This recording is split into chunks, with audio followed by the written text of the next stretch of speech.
딸네 집으로 모처럼 나들이를 했습니다. 오랜만에 오신 그 아버지를 보고서 딸이 너무 반갑고 눈물겨워서 음식을 참 정성껏 장만해서 아버님에게 대접을 했습니다. 저녁 식사가 끝난 이후에 이런저런 얘기를 나누고 이제 아버지가 집으로 돌아가시는데, 집에 가니까 아내가 너무너무 궁금해서 물었습니다. 혼자 슬쩍 딸네 집에 갔다 오더니만 도대체 가서 얼마나 잘 대접을 받고 왔느냐고 이렇게 물었어요. 이 아내의 질문에 이 남편이 그냥 시무드룩해서 말을 잘 안 하는 거예요. 그러지 말고 딸네 집에 가서 뭐 얼마나 대접을 잘 받았는지 좀 얘기를 좀 해보라고. 그러니까 이 남편이, 이 아버지가 하는 이야기가 그겁니다. 많이 차리면 뭐하냐? 내가 좋아하는 두부하고 계란은 없던데. 그래. 여러분, 두부하고 계란이 없는 것을 탓하는 게 아니고 많이 차린 것을 칭찬할 수도 있죠. 없는 것을 말할 수도 있겠지만 많이 차린 것, 있는 것도 얘기할 수가 있습니다.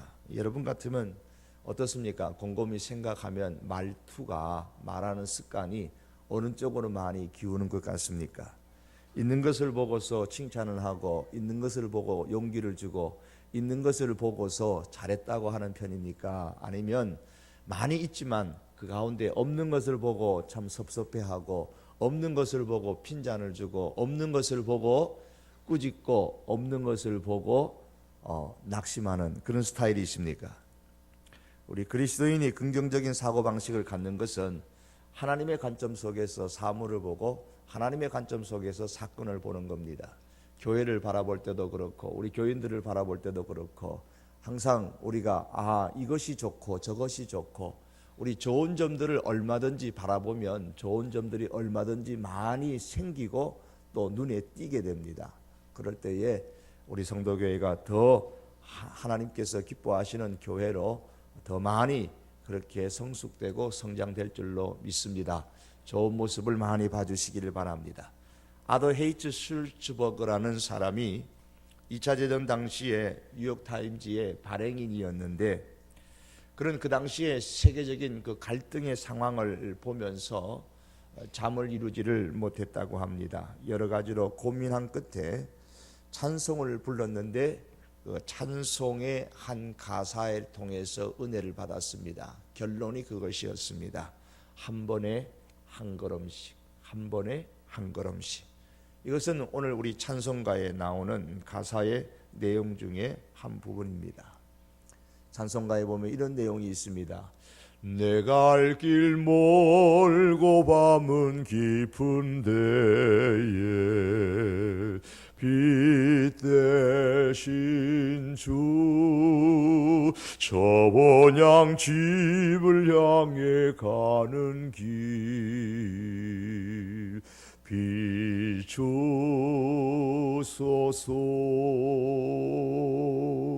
내 가는 길 달지 못하나 한 걸음씩 늘 인도하소서.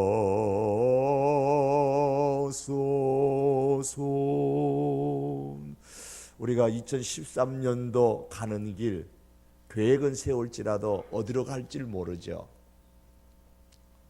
메뚜기가 어디로 뛸지 모르고 개구리가 어느 방향으로 뛸지 아무도 모르는 것처럼 얼마든지 우리가 구체적인 계획을 세운다고 할지라도 이 한 해의 우리의 삶이 어디로 튈는지 알지를 못합니다. 그러나 분명하게 우리가 믿음 안에서 확신하는 것은 한 걸음씩 한 걸음씩 하나님께서 인도하신다는 사실입니다.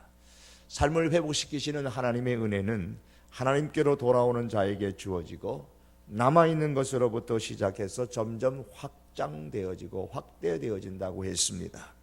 그리고 상식의 수준을 뛰어넘는 믿음의 선택과 결정과 결단과 실천을 통해서 우리에게 삶을 회복시켜 주시는 하나님의 은혜가 있다고 말씀을 드렸습니다. 하나님께로 돌아오고 상식의 수준을 뛰어넘는 믿음의 선택과 결단을 내렸던 이 나오미와 룻에게 과연 하나님은 무엇을 준비하셨는가? 이제 그 준비하시는 그 과정 하나하나가 오늘 본문의 말씀에서도 나오고 있습니다. 하나님은 그들을 위하여서 은혜의 보따리를 준비하셨습니다. 그래서 오늘 제목을 은혜의 보따리라 그렇게 정했습니다. 그런데 하나님께서는 이 은혜의 보따리를 우리에게 던져주시면서 자, 이거 다 가져라 그렇게 말씀하시는 것이 아니고, 한 번에 왕창 쏟아 부어주시는 게 아니고 한 번에 하나씩 풀어서 주신 하나님이십니다. 나오미가 하나님께로 돌아오려고 결심하고 발길을 돌렸을 때에 나오미의 삶의 회복을 위해서 가장 먼저 하나님께서 주셨던 소중한 은혜가 무엇입니까? 그것은 자부, 며느리 룻이었습니다. 룻이 하나님께서 복덩어리로 은혜의 보따리로 주셨던 첫 번째 복입니다. 그 사실을 모압에 있을 때는 몰랐습니다. 돌려보내려고 했지만 끝까지 자기 옆에 남아 있었던 그 룻이 하나님의 은혜의 통로였던 겁니다. 베들레헴에 돌아와서도 처음에는 나오미는 그 룻이 하나님께서 주신 은혜의 보따리인 줄 깨닫지를 못했지만 후에야 룻이 얼마나 큰 복덩이인지 하나님의 은혜의 보따리인지를 깨닫게 됩니다. 그리고 그 다음에 주신 하나님의 은혜가 바로 보았습니다.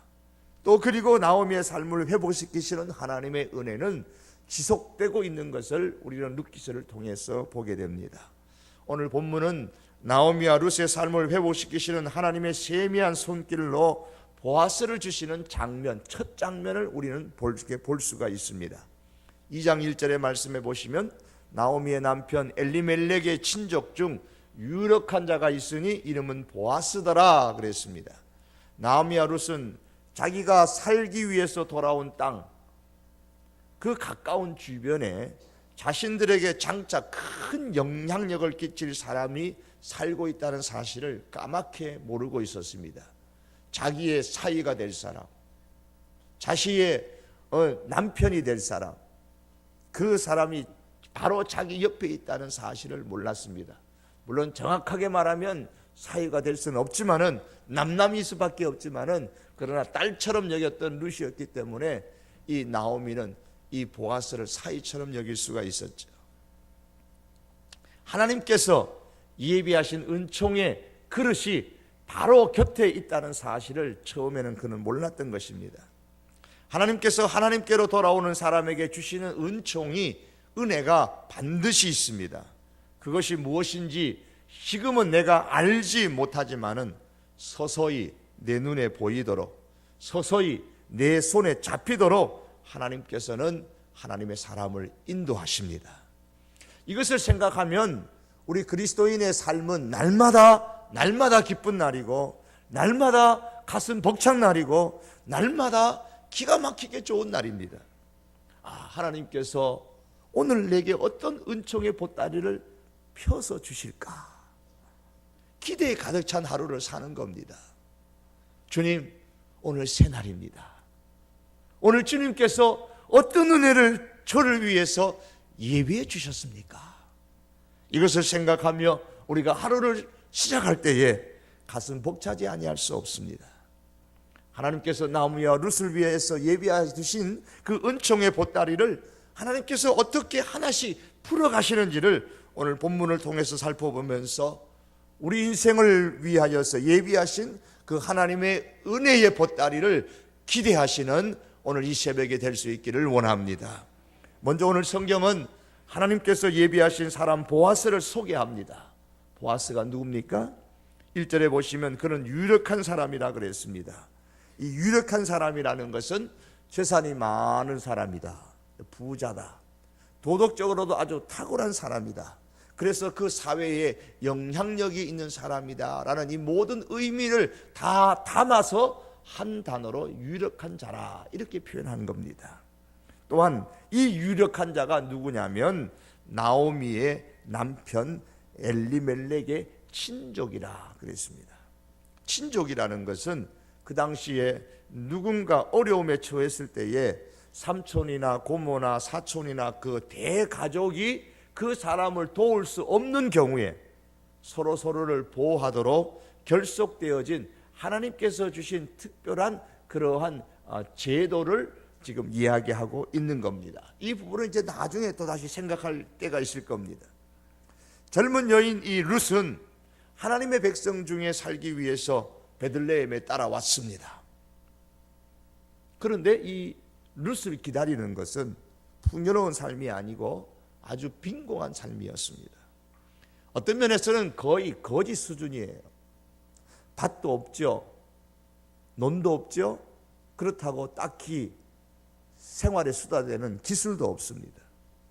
그래서 남의 밭과 논에 가서 찌끄러기를 주워다가 연명할 수밖에 없는 상황이 나오미와 룻의 형편입니다. 하나님을 나의 하나님으로 삼고 죽음에 이르기까지 어머니께서 섬기는 하나님을 나도 섬기기로 그렇게 결단하고 믿음의 결단을 하고 왔는데 왜 빈곤한 삶이 웬 말입니까? 그렇게 말할 수 있죠. 우리는 종종 이런 문제를 가지고 고민을 합니다. 상식을 뛰어넘는 그런 믿음의 결단을 하며 하나님께로 돌아왔는데 왜 내 삶이 이렇게 참 팍팍하고 힘이 듭니까? 라고 우리는 하나님을 향해서 원망할 때가 있습니다.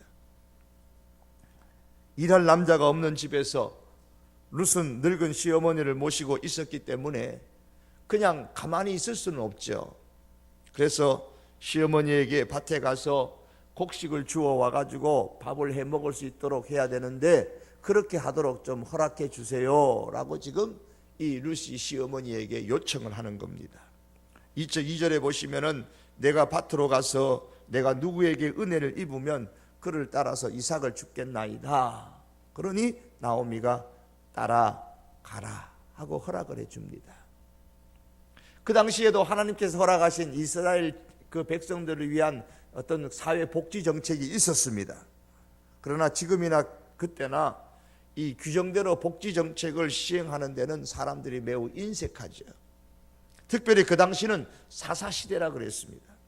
하나님의 뜻보다는 자기 자신의 뜻대로 살아가는 사람들이 많은 시대였습니다. 또 그 시대는 특별히 얼마 전까지만 해도 흉년의 때였습니다. 지금 추수를 하고 있지만 하나님의 긍휼로 말미암아서 회복되어졌지만은 그러나 얼마 전까지 바로 흉년의 때였기 때문에 아직까지도 민심이 그렇게 좋지를 못합니다. 쌀 한 톨이라도 더 거둬들여야 되는 그런 상황입니다. 더군다나 이 룻은 이스라엘 사람들이 상종도 하지 않는 모함 여인이었습니다. 그래서 룻은 내가 누구의 은혜를 얻을 수 있을런지는 모르지만 그러나 은혜를 얻으면 제가 이삭을 주워 오겠다고, 이삭을 주울 수 있는 기회가 주어지면, 그런 은혜가 내게 주어지면 내가 가서 이삭을 주워 오겠다고 어머니에게 허락을 받고 갑니다. 허락을 받고 룻이 간 곳이 어디입니까? 3절의 말씀해 보시니까 룻이 가서 베는 자를 따라 밭에서 이삭을 줍는데 우연히 엘리멜렉의 친족 보아스에게 속한 밭에 이르렀더라 그랬습니다. 앞으로 미래의 자기의 남편이 될 사람이에요. 룻이 죽은 그 시아버지 엘리멜렉의 친족인 이 보아스 소유의 밭에 간 거예요. 성경은 이것을 우연이라는 단어를 사용했습니다. 여기서 우연이라는 단어를 사용한 것은 인간적인 의도가 전혀 없었다는 점을 강조하는 겁니다. 이 룻이 보아스의 밭으로 일부러 간 게 아닙니다. 그 보아스라는 사람이 우리 시아버지의 친족이로구나, 거기 가면 은혜를 뭐 좀 받을 수 있겠구나, 그래서 간 것이 아니라는 겁니다.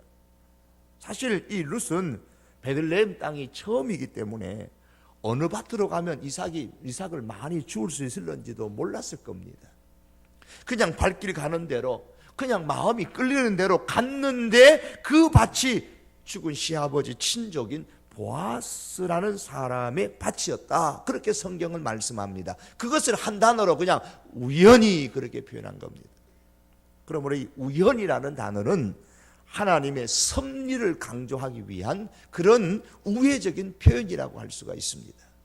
룻에게 있어서 분명히 우연히 보아스의 밭으로 갔습니다. 분명히 룻에게 있어서는 우연입니다. 의도한 것도 계획한 것도 아닙니다. 그러나 하나님의 입장에서는 우연이 아닙니다. 하나님의 인도하심입니다. 출애굽기 2장에 보시면 한 레위 가정에서 사내 아이가 태어났습니다. 당시 애굽에서 종살이하던 히브리 민족은 그 가정에 사내 아이가 태어나면 다 죽이라 그랬어요. 나일강에 던져버리라 그랬고 그 산파를 통해 갖고 다 죽이라고 했습니다. 그게 법입니다. 나라의 바로의 법입니다. 그런데 그 가정에서 그 법을 어기고 태어난 사내 아기를 3개월 동안이나 집안에서 몰래 키우다가 더 이상 울음소리 때문에 키울 수가 없어서 갈대로 상자를 만들어 갖고 거기다가 아이를 집어넣어서 나일강에 띄워 보냅니다. 아이의 생명이 어떻게 될는지 모르죠. 그런데 우연히 나일강에 목욕하러 온 공주가, 바로의 공주가 그 상자를 발견합니다. 시녀를 시켜서 상자를 가져오게 했는데 상자를 여는 순간 안 울 수도 있을 텐데 해필이면 상자를 딱 여는 순간에 아이가 그냥 와 하고 우는 겁니다. 그 갓난아이가 우는 모습을 보고 공주의 마음이 너무너무 불쌍했습니다. 역사 가운데 보면 마치 이 공주는 결혼했었는데 그만 아이를 잃어버린, 갓난아기 때 잃어버린 공주였습니다. 그러니까 그 공주의 마음이 얼마나 그 아이를 보면서 얼마나 더 불쌍했겠습니까? 그래서 마땅히 죽여야 되는 히브리 아이인 것을 알았지만은 그러나 공주를 그를 나일강에 버려서 죽도록 내버려 주지 아니하고 왕궁으로 데려와 가지고 자기 양아들로 삼습니다. 양아들. 공주가 그곳에 목욕하러 온 것 우연한 일이죠. 나일강에 떠내려오는 상자를 발견한 것도 우연한 일입니다. 그런데 상자를 여는 순간 때마침 아이가 그냥 왕 하고 울게 됐고 우는 아이를 보는 순간 공주의 마음은 그저 불쌍히 여기는 마음이 들어가지고 그 아이를 살아남도록 하고 마침내 자기의 양아들로 삼았는데 그가 바로 모세죠. 이스라엘의 위대한 지도자입니다. 이스라엘을 구원하기 위해서 하나님께서 세운 사람입니다. 그런데 이 사건이 있기 전에 성경은 이스라엘의 부르짖음이 하늘에 상달되었다 그랬어요. 이 사건이 있기 전에 하나님께서 이스라엘의 부르짖음을 들으시고 그 백성을 권고하셨다 그랬어요. 그 백성들의 그 기도 소리를 들으셨다는 말입니다. 그리고 이 사건은 우연히 일어난 것이 아니라 하나님의 역사하심과 하나님의 섭리로 일어나게 된 겁니다. 사랑하는 성도 여러분, 우리가 사는 인생길이 우리가 보기에는 우연이라고 말할 수 있는 일들이 많이 있어요. 그러나 하나님의 입장에서는 결코 우연이 아닙니다. 우리가 함께 이 성도 교회에 와서 함께 신앙생활하고 함께 만나서 생활하는 이것도 결코 우연이 아닌 줄 압니다. 하나님의 인도의 손길이 우리의 인생 구석구석까지 다 미치는 법이에요. 우리의 인생은 하나님의 손 안에 있는 겁니다. 성경은 말씀하기를 이는 만물이 주에게서 나오고 주로 말미암고 주에게로 돌아간다 그랬습니다. 세상의 만물은 주님의 다스림에 의하지 아니하고는 이루어지는 것이 없습니다. 그래서 네덜란드에 수상을 지냈고 신학교 교수를 지냈던 아브라함 카이퍼는 말하기를 인간 존재의 모든 영역에 있어서 모든 것의 주권자이신 예수님이 나의 것이라고 외치지 아니하는 것은 한 인치도 없다. 그런 표현을 썼습니다. 그가 이렇게 자신 있게 말할 수 있었던 것은 세상은 하나님의 손 안에 있다는 겁니다. 그걸 확신한 거예요. 저와 여러분의 인생도, 이 성도교회의 모든 인생도, 우리들의 자녀의 인생도, 우리의 부모의 인생도 다 하나님의 손 안에 있는 겁니다. 그런데 세상과 우리의 인생을 손 안에 두고 움직이시는 그 하나님의 섭리는 우리의 결정과 우리의 행동을, 우리의 선택을 결코 무시하지 않으십니다. 4절의 말씀은 이러한 하나님의 인도를 더욱 선명하게 보여줍니다. 4절을 보시면 마침 보아스가 예루살렘에부터 와서 그렇게 말합니다. 밭의 주인인 보아스가 추수하는 밭에 왔다는 거예요. 종들이 밭에서 추수를 할 때에 주인이 이렇게 늘 나오는 법은 그 당시에 아닙니다. 그런데 룻이 그 밭에 있을 때에 열심히 지금 떨어진 이삭 찌끄러기를 줍고 있을 때에 마침 보아스가 추수하는 밭에 돌아보러 왔어요. 물론 이방 여인이 이 룻이 온다는 소식을 듣고 온 건 아닙니다. 장래에 내 아내 될 여인이 누군가 보려고 온 게 더더욱 아닙니다.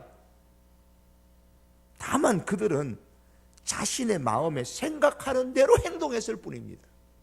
밭에 간 것은 그냥 룻의 요청이었어요. 어머니, 내가 좀 밭에 나가고 뭐라도 주워 와야 살 게 아닙니까? 그래서 어머니한테 허락받고 온 거예요.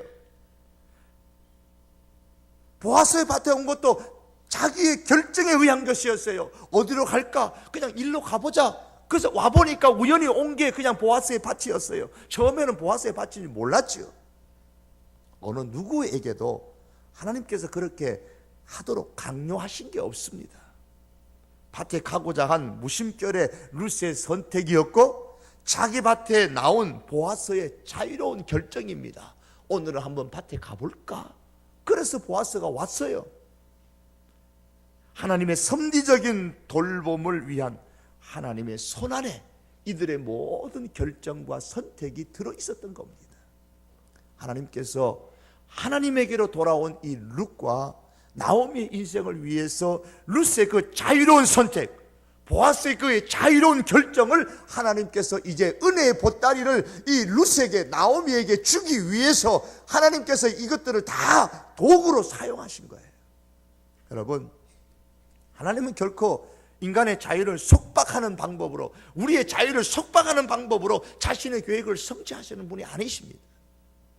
손을 그냥 집어넣어 가지고 인형을 내 손가락에 이렇게 넣어 갖고 마음대로 이렇게 움직여 갖고 내 손가락이 움직이는 대로 인형이 움직이도록 그렇게 우리 인생을 움직이시는 하나님이 아니십니다. 일반적으로 하나님은 내가 결심하고 내가 행동한 대로 행하도록 하십니다. 그러나 하나님은 우리가 자유롭게 행동하는 그 모든 행동을 사용해서 하나님의 계획을 성취해 가시고 하나님께로 돌아오는 자에게 은혜의 보따리를 하나씩 풀어주시는 겁니다. 룻과 보아스의 만남도 역시 그렇게 하셨습니다. 하나님께서는 사람의 마음에 소원을 주셔서 자연스럽게 하나님의 일을 이루어 가시는 분이라고 성경은 그렇게 우리에게 소개하고 있습니다. 너희 안에 행하시는 이는 하나님이시니 자기의 기쁘신 뜻을 위하여 너희로 우리로 마음의 소원을 품게 하시고 행하게 하신다 그러셨어요. 사랑하는 여러분, 하나님은 결코 하나님의 은혜를 사모하는 사람을 빈손으로 공수로 돌려보내지 않으십니다. 반드시 그 인생의 손에 쥐어주시는 그 하나님의 보따리가 있습니다. 그러나 여러분, 그럼에도 불구하고 우리가 잊지 말아야 할 것은 하나님의 사람이라고 해서 가만히 감 떨어지기를 기다리는 사람에게 은혜의 보따리를 풀어주시는 하나님은 아닙니다. 하나님의 그 섭리의 이 은총, 이 은혜의 보따리를 우리가 내 것으로 경험을 하려면, 받아 누리려면 무엇보다도 내가 할 수 있는 최선의 노력을 하셔야 돼요. 그것을 하나님을 사용하셔서 주시는 겁니다. 룻은 하나님의 사람으로 결심을 하고 왔지만 가만히 있지를 않았어요. 시어머니는 베들레헴에 사실 익숙한 사람이잖아요. 뭐 나중에 어떻게 좀 내가 해보겠지만 저는 이 베들레헴도 잘 모르고요. 저는 이 모함 여인이고요. 그러니까 뭐 죄송하지만 어머니께서 먼저 좀 밭에 가셔갖고 굶어 죽을 수는 없고 어머니께서 시어머니께서 밭에 좀 가셔갖고 좀 뭔가 이삭을 주워 오시든지 그렇게 해서 좀 살면 안 되겠습니까? 내가 좀 익숙해지면 그때 나갈게요. 이렇게 말할 수 있잖아요. 그러나 룻이 그렇게 안 했습니다. 자기는 베들레헴도 잘 몰라요. 시어머니보다 전혀 모릅니다. 시어머니와 달리 자기는 모함 여인입니다. 그럼에도 불구하고 어머니, 내가 밭에 가서 좀 뭔가 주워 오도록 해야 될 텐데 좀 허락해 주세요. 생계를 책임지기 위해서 자기가 나갔어요. 그리고 최선을 다해서 기회가 주어졌을 때에 거기서 열심히 이삭을 주었어요. 오늘 성경의 7절에 보시면 룻이 밭에서 간 때를 아침부터 왔다 그랬죠. 아침부터 와서는 어떻게 했습니까? 잠시 집에서 쉰 외에 지금까지 계속하는 중이니이다. 그렇게 보아스가 물어보니까 그렇게 대답을 했어요. 여러분, 하나님의 은혜의 보따리를 주어진 그 삶의 최선을 다하는 사람, 그 사람에게 하나님께서 그 보따리를 풀어주시는 거예요. 보아스가 밭에서 일하는 일을 책임지는 사환에게 묻습니다. 저 소녀가 누구지? 아침부터 와서 지금 이삭을 좀 죽게 해달라고 하는데 허락을 했더니만은 그냥 잠시 집에서 쉰 것 외에는 지금까지 계속하는 중입니다. 그 집에서 쉬었다는 게 뭔지 아세요? 자기 집에 가가지고 좀 잠자다가 왔다는 말이 아니고 화장실 갔다 왔다는 말이에요. 화장실 갔다 오는 것 외에는 계속해서 지금 이삭을 죽고 있다는 겁니다. 이 룻은 이삭을 주울 수 있는 기회를 찾으러 다녔을 뿐만 아니라 그 기회가 자기에게 주어졌을 때는 화장실 가는 것 외에는 계속해서 열심히 곡식을 주었어요. 잃어볼 때에 룻은 기회를 찾았고 또한 기회가 주어졌을 때에 자기가 할 수 있는 최선을 다했습니다. 그러므로 여러분, 룻은 삶이 어렵다고 해가지고 아이고 나 못 살겠다고 다시 고국 땅으로 되돌아가야 되겠다 그렇게 생각하지 않았습니다. 하나님을 원망하면서 주저앉지도 않았습니다.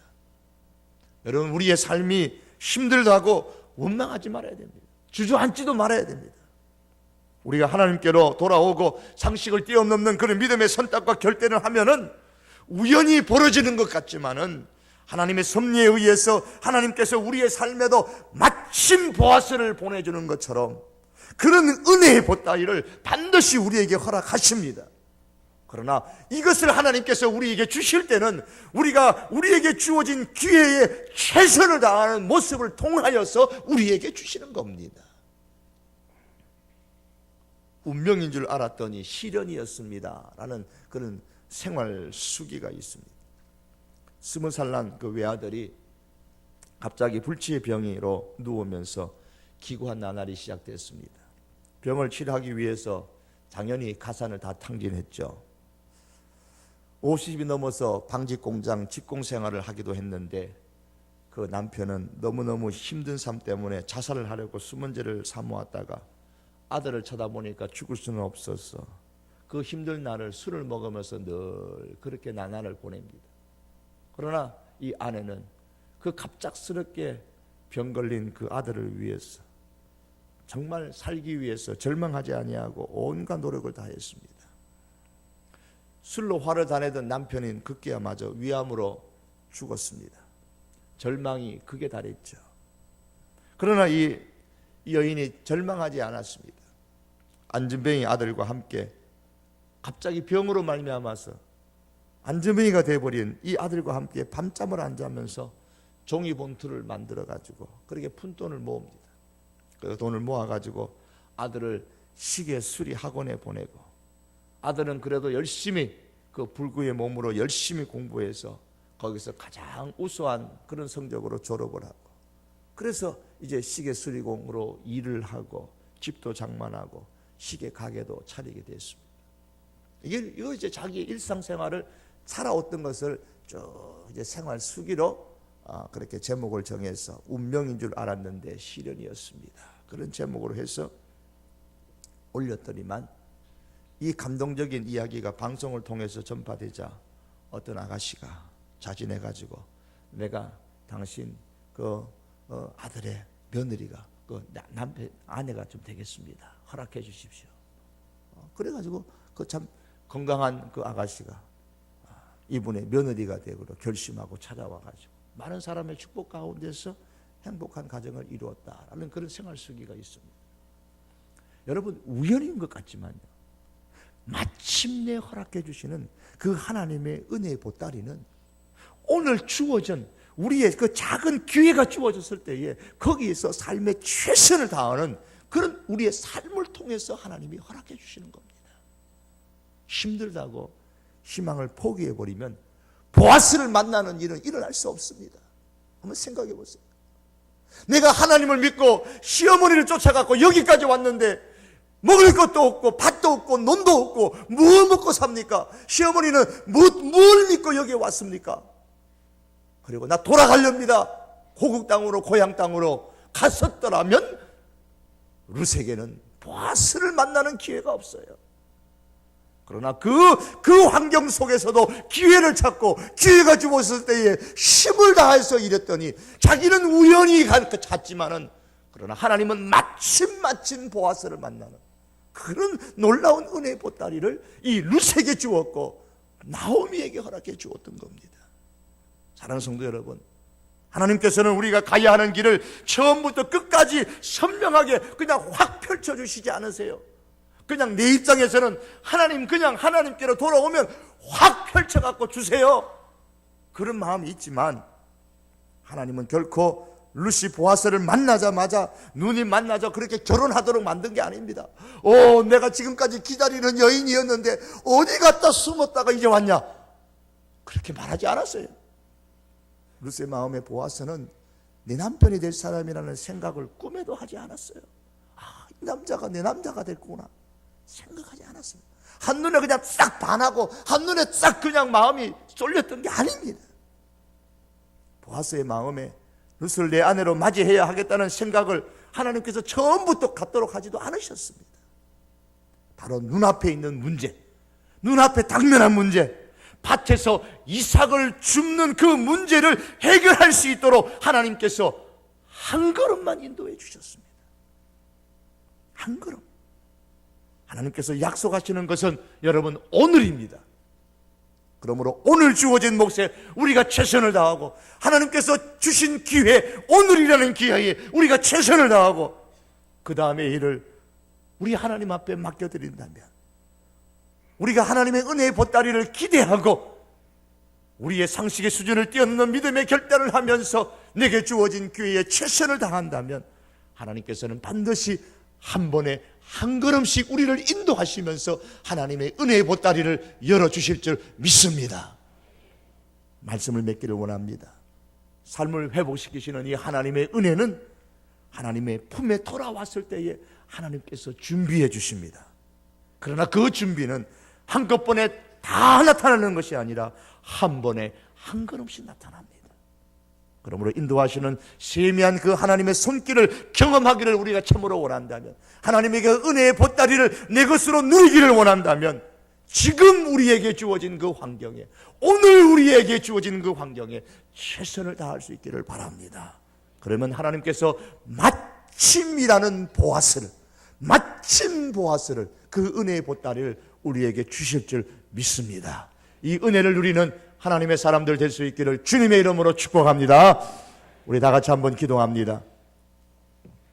오늘 말씀을 우리가 기억하면서 우리가 기도하십시다. 하나님 아버지, 하나님께로 돌아오는 저희들에게, 하나님의 은혜의 보따리를 사모하는 저희들에게 주여 이 은혜의 보따리를 경험하게 하시고 누리게 하시고 받게 하여 주시옵소서. 하나님, 그러나 하나님께서 내게 주신 오늘, 하나님께서 내게 주신 이 생명 가운데서 주여 기회를 찾고 이 하나님이 주신 기회를 최선을 다해서 힘쓰는 저희들 되어서서 이 하나님의 은혜의 보따리를 누리고 경험하는 하나님의 사람 되게 해달라고 기도하십시다. 그러한 우리 가정이 되도록 위해서 기도하십시다. 그러한 내 자신이 되도록 위해서 기도합시다. 그러한 우리 구역의 식구들 될 수 있도록 위해서 기도하십시다. 우리 다 같이 한번 주여 부르시고 기도하시겠습니다. 주여! 살아계신 여호와 하나님 아버지여, 이 밤에 우리 하나님의 사람들 주님 아버지 앞에 기도합니다. 부르짖는 우리 하나님의 사람들의 기도를 주님 기억하시고 주의 백성들의 기도에 우리 하나님께서 응답하여 주시옵기를 주여 간절히 원하옵고 기도하옵나이다. 하나님 아버지여, 하나님께로 돌아오는 자들에게 하나님께서는 분명히 하나님의 은혜의 보따리를 준비하시는데, 하나님 아버지, 이 은혜의 보따리를 경험할 수 있는 우리 성도교회의 모든 하나님의 사람들 될 수 있도록 주여 은총을 베풀어 주시옵기만을 간절히 원하옵고 원하옵고 기도합니다. 그러나 하나님 아버지여, 하나님께서 이 은혜의 보따리를 주실 때에 마치 우연히 하나님 아버지 움직이는 것 같지만 믿음으로 아버지 하나님이여 우리에게 주어진 그 환경에 최선을 다하여 낭망하지 아니하고 포기하지 아니하고 실망하지 아니하며 오늘 주어진 일에 우리가 힘을 다하여 일할 때에 하나님 아버지여, 하나님께서 우리를 위해서 마침 은혜의 보따리를 준비하신 줄 믿습니다. 하나님 아버지여, 이렇게 힘을 다하여 수고하는 우리 모든 성도교회 하나님의 사람들 되게 하여 주시옵소서. 그리하여 하나님께서 예비하신 이 은혜의 보따리를 경험하는 하나님의 사람들 될 수 있도록 우리 주님이 은총을 베풀어 주시옵기만을 아버지 하나님 간절히 원하옵고 우리 하나님 아버지 앞에 기도합니다. 주여 이 은혜를 주시옵소서. 주여 이 복을 하나님의 사람들에게 허락하여 주시옵기만을 우리 하나님 아버지여 아버지 앞에 간절히 원하옵고 기도합니다. 우리 주님 앞에 원하올 때에 살아계신 예수님의 이름으로 기도하옵나이다. 아멘.